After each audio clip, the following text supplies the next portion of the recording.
మీకు ఏమనిపిస్తున్నది? కవిత సస్పెన్షన్ సరైంది ఈ సమయంలో కేసీఆర్కి ఇంతకు మించిన ఆప్షన్ లేదు అనిపిస్తున్నదా? సస్పెండ్ చేయడం తప్పు అనిపిస్తున్నదా? మీ అభిప్రాయం, మీ విశ్లేషణ ఏంటి? ఇప్పటికే చాలా ఆలస్యమైంది.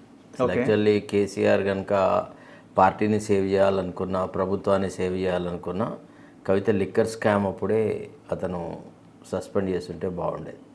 ఎందుకంటే సిద్ధాంతాలకు వ్యతిరేకము, ఒక పార్టీ కార్యకర్తగా, ముఖ్యంగా మహిళా నాయకురాలుగా నీ మీద ఉంచిన నమ్మకాన్ని, విశ్వాసాన్ని నువ్వు వమ్ము చేసినావు. ఈ రకమైన పద్ధతి పార్టీలో మేము క్షమించజాలము. నువ్వు ఎవరైనా ఒకటే ఏ భేషజాలకు పోకుండా పార్టీ నుంచి వైదొలుగు అని కూతురుగా ఆమెకి ఇవ్వాల్సిన మారల్ సపోర్ట్ ఇచ్చుంటే పార్టీ సేవ్ అయ్యేది. ఇప్పటికి చాలా ఆలస్యమైంది. ఆమె ఎంతగా పార్టీకి అప్రతిష్ట తీసుకురావాలో అంత తీసుకొచ్చింది. ఇంకా she has become a liability worth being throne out.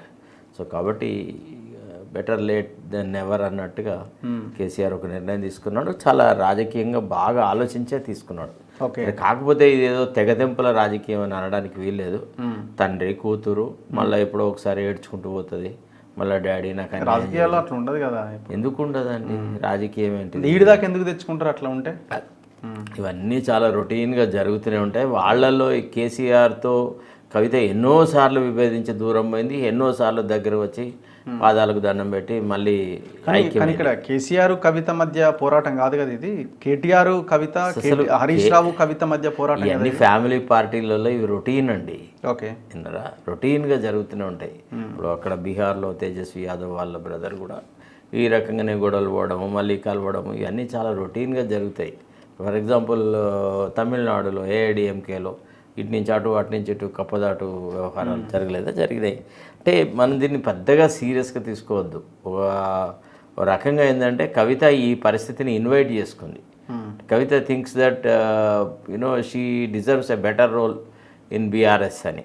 BRS వాళ్ళు ఏమంటారు? నో, నథింగ్ డూయింగ్, ఈమెకు బెటర్ రోల్ కాదు కదా, అసలు ఈమెకు రోల్ ఇవ్వడమే పొరపాటు జరిగింది.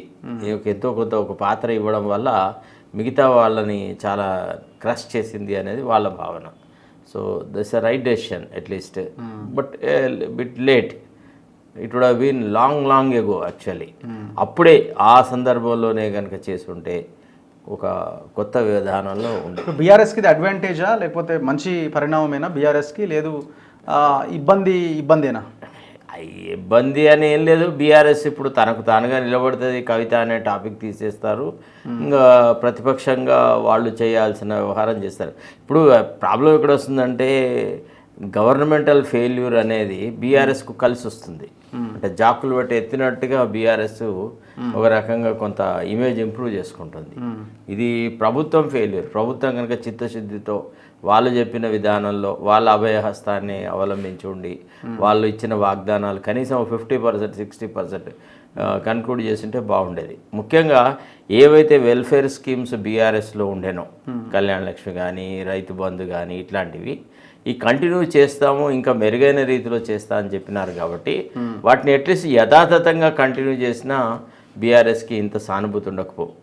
కానీ ఆనరబుల్ సీఎం కవిత రూపంలో అది కొంత ఇంకా పెరగాల్సిన పార్టీ అక్కడే ఆగిపోయింది అన్న స్టంట్ అయింది. దాని గ్రోత్ స్టంట్ అయింది ఒక రకంగా.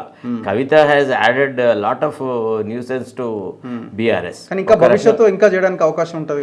ఇంకా అయిపోయింది. పార్టీ నుంచి బయటకు వేసేసిన తర్వాత ఇప్పుడు ఆమె ఏం చేస్తుంది? ఇక అందరు బీఆర్ఎస్ ను తిట్టే వాళ్ళలాగా ఆమె తిడుతుంది. అంతకంటే ఎక్కువ ఏం తిట్టదు.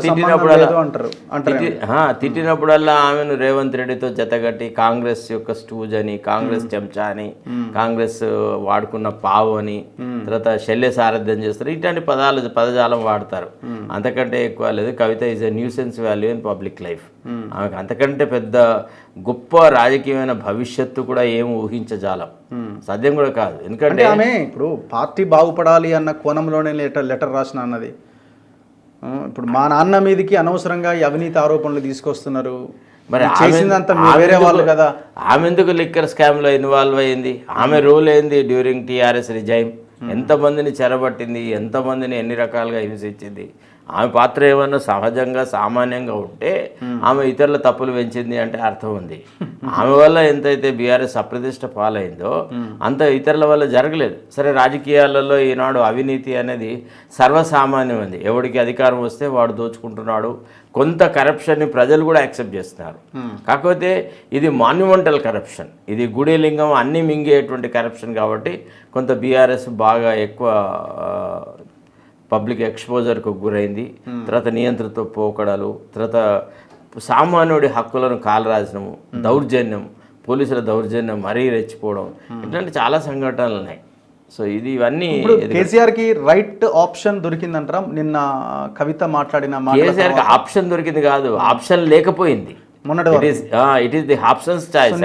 నిన్న ఇచ్చిన స్టేట్మెంట్ తోటి ఆయనకి అసలు ఎప్పటి నుంచో కేసీఆర్ కొద్దిగా ఇరకాటంలో పడ్డాడు. ఎందుకంటే కవిత ప్రవర్తన, కవిత చేస్తున్నటువంటి స్టెప్స్, తర్వాత కేసీఆర్ కూడా I don't think you would have loved or his daughter to have been involved in liquor scam. కేసీఆర్కి ఇట్లాంటి విషయాల మీద కొంత నిర్దిష్టమైన అభిప్రాయాలు గల వ్యక్తి. ఎవరు అవునన్నా కాదన్నా కొంత క్రమశిక్షణ, కొంత పద్ధతి, సొసైటీలో ఎట్లా ఉండాలి, ఏం చేయాలి, ప్రజా జీవితం అంటే ఏంది అనే విషయాల మీద కొంత చక్కని అవగాహన గల వ్యక్తి. అన్లైక్ చాలామంది రాజకీయ నాయకుల్లా కాకుండా కొన్ని పద్ధతులు పాటిస్తాడు. అది తన బిడ్డైనా కొడుకైనా ఎవడైనా కొంత ఘోరంగా తిడతాడు, వేరే వాళ్ళ మీద చర్యలు తీసుకుంటాడు. వీళ్ళు చర్యలు తీసుకోకుండా తిట్టి వీళ్ళని సరిదిద్దే ప్రయత్నం చేస్తారు. But Kavitha has become bigger than the boots.